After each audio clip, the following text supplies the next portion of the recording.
ជំរាបសួរបងប្អូនទាំងអស់គ្នាថ្ងៃនេះសូមបង្ហាញបងប្អូនពីរបៀបធ្វើស៊ុបលតជើងជ្រូកសម្រាប់ស៊ុបនេះបងប្អូនក៏អាចយកទៅពិសាជាមួយនឹងមីឬក៏គុយទាវក៏បានដែររីឯវិធីធ្វើវិញក៏អត់មានអីសាំញ៉ាំដែរគ្រឿងផ្សំក៏ស្រួលរកទៀតឥឡូវនេះយើងអាចចាប់ផ្ដើមធ្វើបានហើយជើងជ្រូកនេះគឺខ្ញុំប្រើទម្ងន់1គីឡូចំណែកឯប្រហិតសាច់ជ្រូកវិញគឺបងប្អូនអាចដាក់ទៅតាមចំណូលចិត្តបានចំពោះមើមការ៉ុតនេះវិញខ្ញុំប្រើ1មើមធំបងប្អូនគ្រាន់តែយកវាទៅចិតសម្បកឲ្យស្អាតលាងទឹករួចហើយកាត់វាជាដុំធំល្មម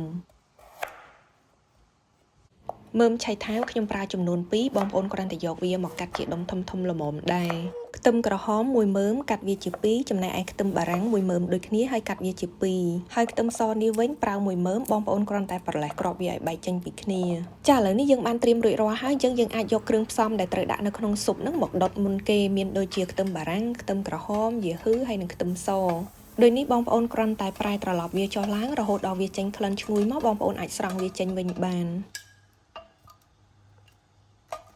ជំហានបន្ទាប់នេះគឺខ្ញុំនឹងយកជើងជ្រូកនឹងមកស្រុះទឹកក្តៅចេញដើម្បីកុំឲ្យវាមានក្លិនជ្រូកហើយនិងក្លិនឆ្អាបបងប្អូនគ្រាន់តែដាំទឹកកន្លះឆ្នាំងឲ្យវាពុះសិនរួចហើយគឺយើងត្រូវបង់អំបិលចំនួន1ស្លាបព្រាបាយបន្ទាប់មកគឺយើងនឹងដាក់ជើងជ្រូកនឹងចូលទៅនៅពេលណាដែលយើងស្រុះវាដោយលាយអំបិលអញ្ចឹងទៅធ្វើឲ្យជើងជ្រូកនឹងវាខ្ជាក់ក្អែលចេញឬក៏ឈាមចេញឲ្យអស់អញ្ចឹងបងប្អូនត្រូវដាក់វាស្រុះចោលប្រហែលជា5នាទីរួចហើយចាំយើងស្រង់វាចេញវិញ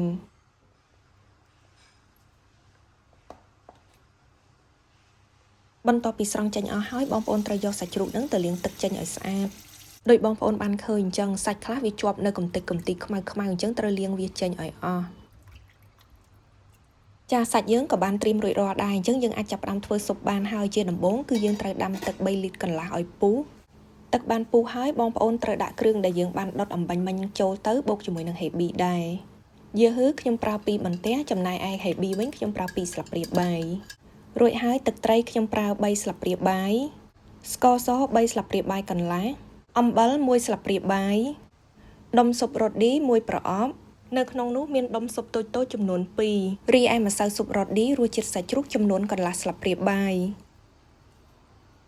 បងប្អូនម្សៅស៊ុបរ៉ូឌីនឹងមាន2រសជាតិគឺរ៉ូឌីសាច់មាន់និងរ៉ូឌីសាច់ជ្រូកដែលផលិតឡើងពីសាច់សុទ្ធល្អរួមបញ្ចូលជាមួយខ្ទឹមសនិងម្រេចដែលធ្វើឲ្យមុខម្ហូបមានក្លិនឈ្ងុយនិងរសជាតិកាន់តែឆ្ងាញ់ហើយសម្រាប់មុខម្ហូបប្រឡាក់ឆានិងស្លបងប្អូនកុំភ្លេចម្សៅស៊ុបនិងដុំស៊ុបរ៉ូឌីម្សៅស៊ុបរ៉ូឌីនេះគឺមានច្រើនទំហំទី1គឺ650ក្រាមទី2400ក្រាមទី3 165ក្រាមទី4 17ក្រាមនិងជាចុងក្រោយគឺជាដុំស៊ុបរ៉ូឌី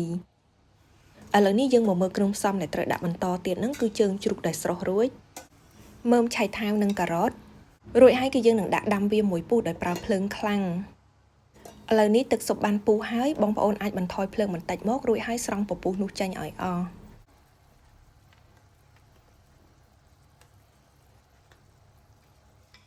ក្រោយមកទៀតគឺយើងនឹងដាក់ប្រហិតសាច់ជ្រូកចូលបើមានគល់ខ្ទឹមបងប្អូនអាចដាក់វាបន្ថែមបានរួចហើយយើងនឹងបន្តដាក់វារម្ងាស់រយៈពេល40នាទីឬមួយក៏រហូតដល់សាច់ផុយចាឥឡូវនេះទឹកស៊ុបផុនយើងបានរម្ងាស់រយៈពេល40នាទីរួចហើយបងប្អូនអាចបើកមើលទៅចុចសាច់លោមើលបើសិនជាវាផុយល្អហើយវាជាការស្រេចសាច់លតនេះគឺមានលក់នៅតាមផ្សារគឺស្រស់តែម្ដងបងប្អូនគ្រាន់តែយកវាមកស្រុះទឹកក្តៅបន្តិចសណ្តែកបណ្ដុះនេះប្រសិនបើបងប្អូនអត់ចេះពិសាឆៅទេក៏យកវាមកស្រុះទឹកក្តៅដែររួចហើយដាក់ទឹកស៊ុបចូល